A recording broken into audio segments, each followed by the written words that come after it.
Yeah. Once in a while dreaming with a person, it's normal because it's someone you are used to. But maybe horrific, those horrific nightmares, you hear them calling you, you see them walking to your bed. They are But calling in you. sense, you want to say here, it's not true.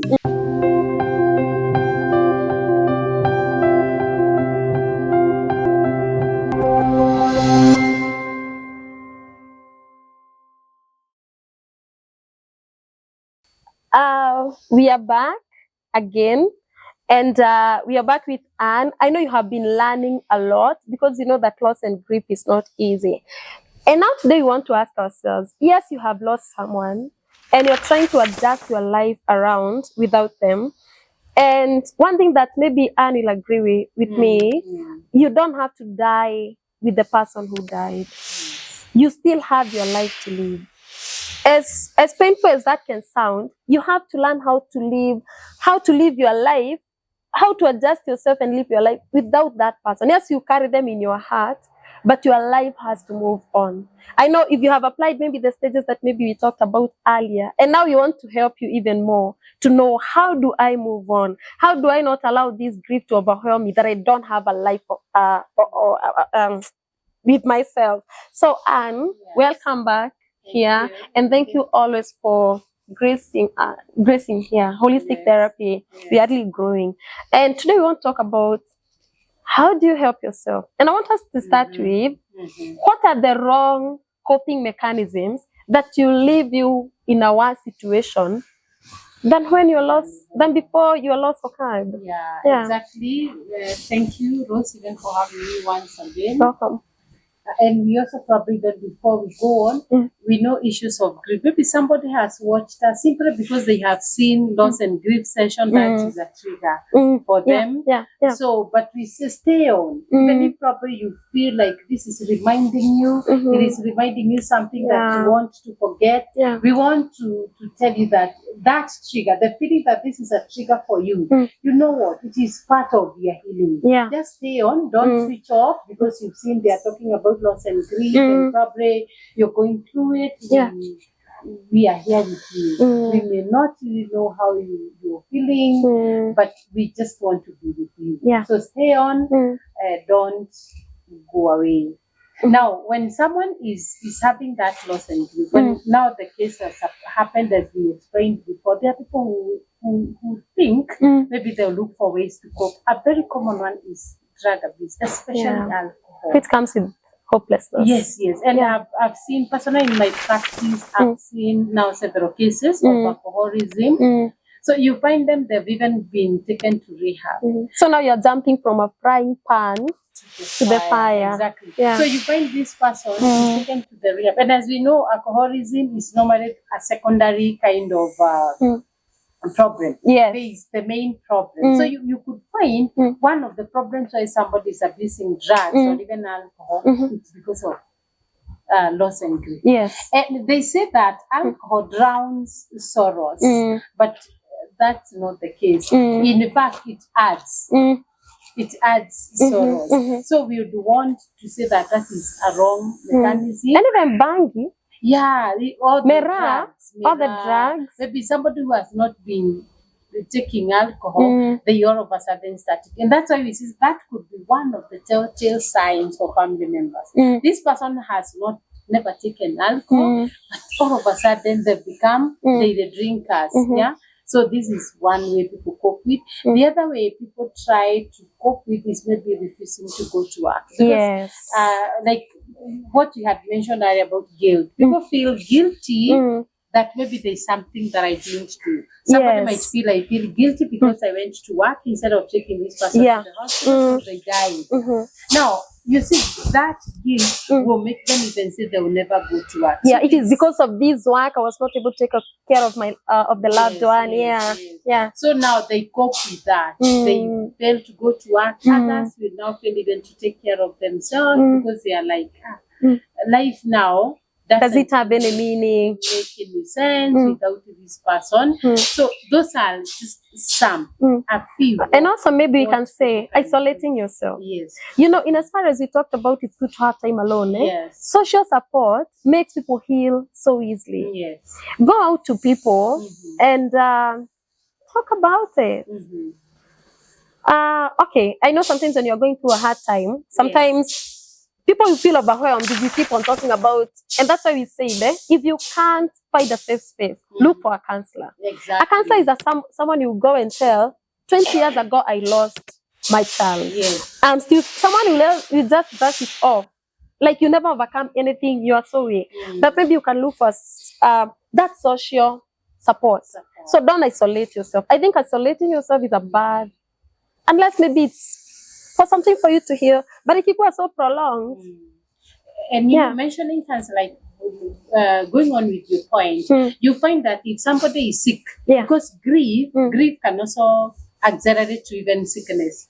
Physically. Become sick. Yes. So what happens? These people normally go to the hospital very fast. But when you get to case of psychological cases or the mental cases, people drag their feet. And so at this point, you should tell them it is important to seek professional help. Don't go to a court. Yes, especially so that now you are helped professionally. Like what you said, somebody is grieving, maybe has got pathological grief for like, you know, since 20 years. Yeah.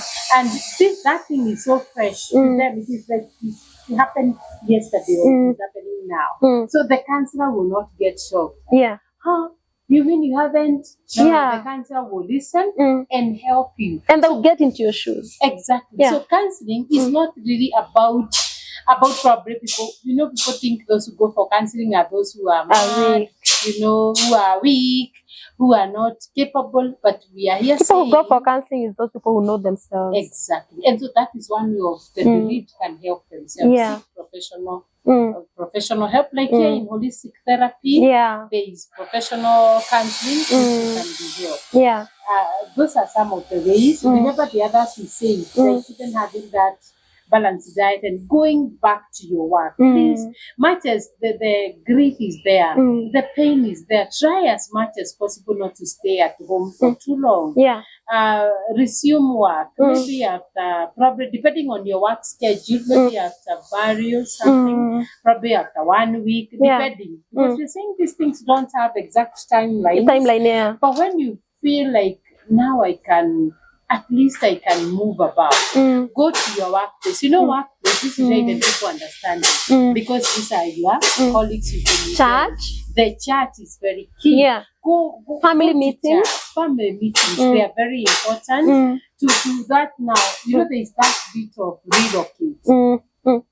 Much as we said acceptance, we find more research as we agree, as we find it's being done on loss and grief. There is that now, like, maybe the simple stages we may say, the relocating. When you relocating is when now you are able to, like what you say, if it is this love I have, maybe for a spouse, for my parent, for my children, where do I take it? Where do I take it? Yeah. Whom else can I love? Whom else can I associate with? So that now even happening, including like even remarrying, although now remarrying is a whole thing altogether. Yeah. But it is not wrong. It is not wrong to, rather, it is okay. It is okay to, when time is right. When time is right. Think about it also.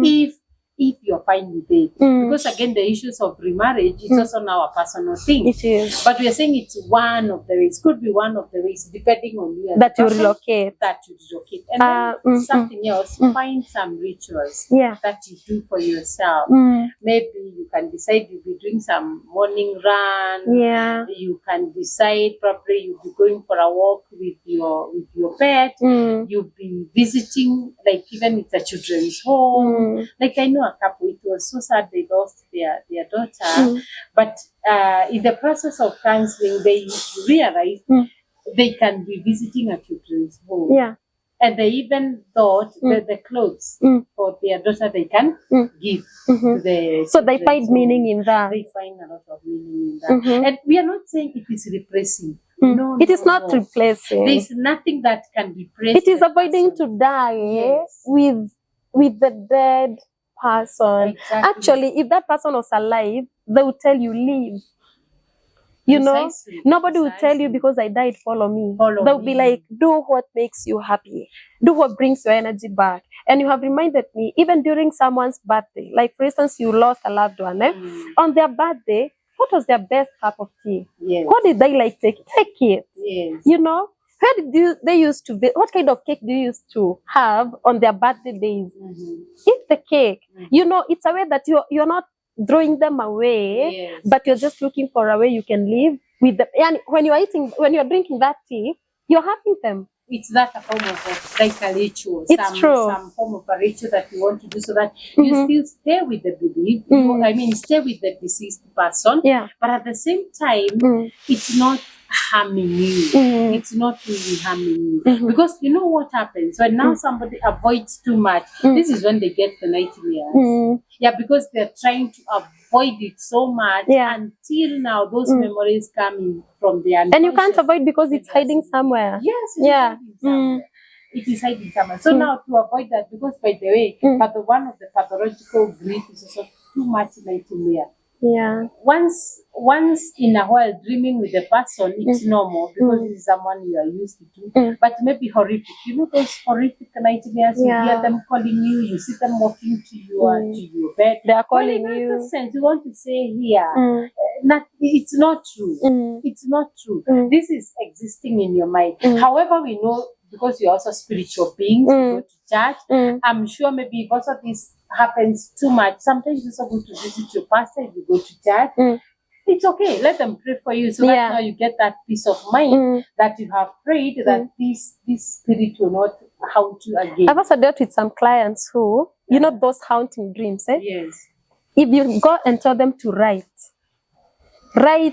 it's more than journaling. Yeah. Because now you're going to take a book and write your relationship with that person. Yes. When you put your thoughts and your memories and you transfer them on paper, some of them tell me those dreams never come again. So even writing, and that's why you are saying even journaling is important as a way of, because you know grief needs to be expressed. So the way you express it, it can leave you or not. So if maybe you are being haunted by dreams, I've seen this work.